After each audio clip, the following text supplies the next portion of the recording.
Hello guys, welcome back to my YouTube channel. In this video we're gonna talk about administration of justice in Madras. इससे पहले हमने administration of justice in Surat discuss करा था, वो आप मेरे previous video में देख सकते हो। ओके, अगर आंसर राइटिंग में अपन किसी का भी थोड़ा सा बैकग्राउंड लिख देते हैं ना, तो अपन को वहाँ पे थोड़ा ज़्यादा मार्क्स मिलता है। तो इसलिए मद्रास ओरिजिन से मैं स्टार्ट करूँगी। तो मद्रास क्या था, 1639 के अंदर फाउंड हुआ था फ्रांसिस डे के थ्रू। मद्रास पट्टनम एक छोटा सा गांव था नियर मसूलीपट्टनम फैक्ट्री। और जो मद्रास के जो गांव था ना, तो उसका जो मिडल था उसके अंदर तो ब्रिटिशर्स रहते थे, तो उसको वाइट टाउन के नाम से जाना जाता था।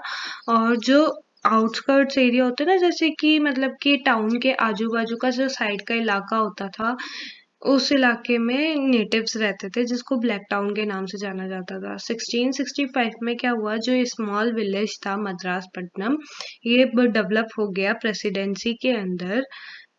Administration of justice in Madras को 3 फेजेस के अंदर डिवाइड करा गया है, first phase, second phase and third phase. तो एक एक करके फेज को देखते हैं अपन। फर्स्ट फेज की बात करें तो फर्स्ट फेज फ्रॉम 1639 टू 1665 तक था। इसके कुछ मेन पॉइंट्स देखते हैं कि इसके अंदर क्या हुआ था। फर्स्ट फेज के अंदर वही था कि जो व्हाइट टाउन था उसके अंदर जो एजेंट एंड काउंसिल थे ना, वो डिसाइड करते थे सिविल एंड क्रिमिनल मैटर्स। उनका जो जुडिशियल सिस्टम था वो same as a court of directors था। बट कुछ अगर इम्पोर्टेंट ऐसा कॉम्प्लिकेटेड कोई केस आ जाता था तो वो कंपनी की अथॉरिटीज से कंसल्ट करते थे।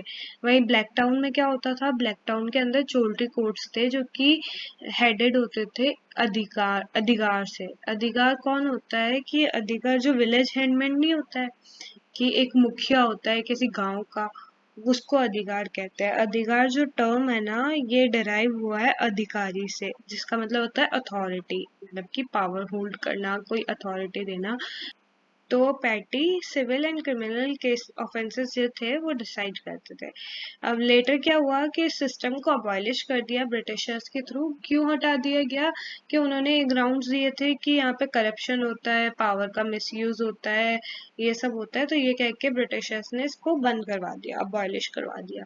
फिर लिमिटेशंस क्या आई थी उस टाइम पे, कि लिमिटेशंस यही थी कि कोई प्रोसीजर नहीं था ट्रायल केसेस के लिए, जो जुडिशियल पावर थी कंपनी की वो डिफाइन नहीं थी, और जो नेटिव्स की डोमेस्टिक लॉज अथॉरिटीज थी ना, वो नेग्लेक्ट की जा रही थी।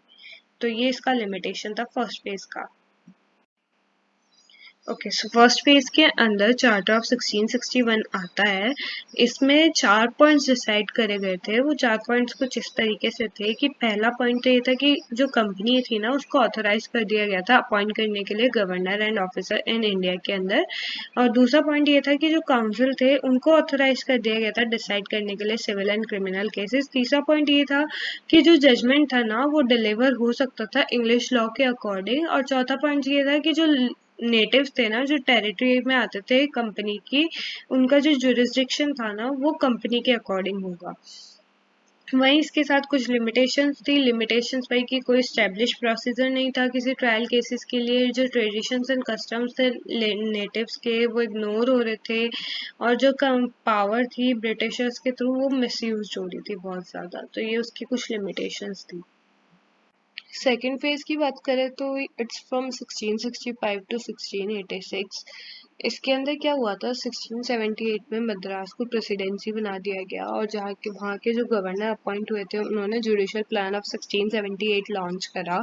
उसके अंदर उन्होंने 2 मेजर चेंजेस करे थे। चेंज फर्स्ट तो ये था कि उन्होंने रेगुलाइज कर दिया गया था working of governor and council, और उन्होंने 2 सिटिंग कर दी थी वीक के अंदर क्रिमिनल केसेस के लिए।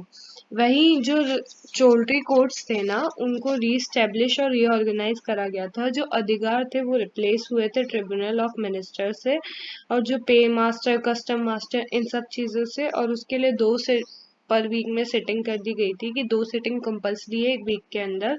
और जो केसेस थे ना, वो 50 पगोडास तक वो डिस्कस कर सकते थे, जो कि सिविल केसेस, पैटी केसेस या क्रिमिनल ऑफेंसेस तीनों हो सकते थे, बट 50 पगोडास तक ही हो सकते थे। पगोडास उस टाइम पे, जैसे कि अभी रुपीस चलता है ना, तो उस टाइम पे एक जो मॉनेटरी वैल्यू जो चलती थी वो पगोड़ास चलती थी, उसको पगोड़ास कहते थे।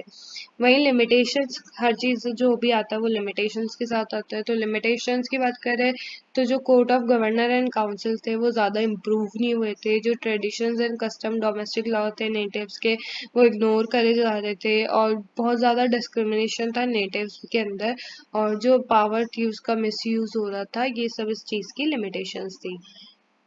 थर्ड फेज की बात करें तो third phase is from 1687 to 1726। इसके अंदर क्या हुआ, जो क्राउन थे इंग्लैंड के, उन्होंने ऑथोराइज करा कंपनी को एक रॉयल चार्टर ऑफ 1683, जिसके अंदर उन्होंने 4 पॉइंट्स डिस्कस करे। पहला तो उन्होंने कहा कि जो नेटिव्स थे उनसे टैक्सेस कलेक्ट कर सकते हैं।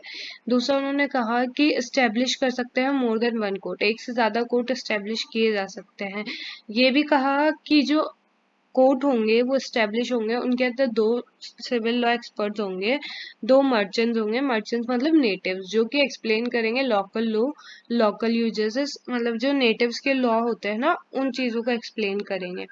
और चौथा ये था कि जो जजमेंट्स थे ना कोर्ट्स के द्वारा दिए जाने वाले, वो बेस्ड होंगे natural principle of natural justice. Principle of natural justice कैसे कि मतलब कि कोई ज्यादा हार्श जजमेंट नहीं होगा, जैसे कि तुम कोई चोरी करते हो या उसके लिए तुम लोगों को मार दिया नहीं जाएगा, इस तरीके से नेचुरल जस्टिस।